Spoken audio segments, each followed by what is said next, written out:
किंवा त्यांच्या वडिलांचं नाव त्यामध्ये KYC केलं जावं, मात्र आता त्यामध्ये अनेक अडचणी येतात. हे साधारणपणे रोज 4 ते 5 लाख महिलांचे KYCची प्रक्रिया ही साईटवर पूर्ण होत आहे. साधारणपणे 1 कोटीपेक्षा जास्ती महिला आज बऱ्यापैकी त्यांचं KYCची प्रक्रिया झालेली आहे. ज्यांच्या पतीचं निधन झालेलं आहे किंवा वडिलांचं निधन झालेलं आहे किंवा डिवोर्स असतील म्हणजे एकल महिला असतील, त्यांच्यासाठी आम्ही वेबसाईटवर एक ऑप्शनच्या संदर्भातलं एक वर्किंग करत आहोत की त्यांच्या पतीचं किंवा वडिलांचं जर निधन झालं असेल तर त्यांचं डेथ सर्टिफिकेट किंवा डिवोर्स झाला असेल तर ते डिवोर्सचे पेपर्स अपलोड करण्याच्या दृष्टिकोनातून हे आम्ही तिथं ऑप्शन्स तयार करत आहोत.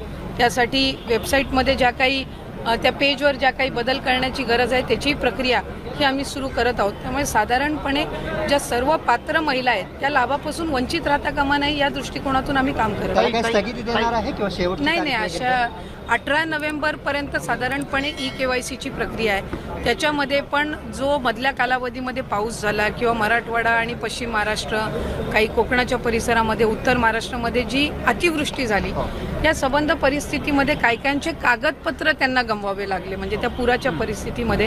तर त्या संदर्भातला निर्णय हा आम्ही त्यांना एक्सटेन्शन देणं, मुदतवाढ देणं हे आम्ही निश्चितपणाने त्या ठिकाणी करू आणि कुठलाही पात्र लाभार्थी लाभापासून वंचित राहणार नाही याची दक्षता आम्ही नक्कीच. आता तुम्ही मतदान केलं आहे, पवार साहेब देखील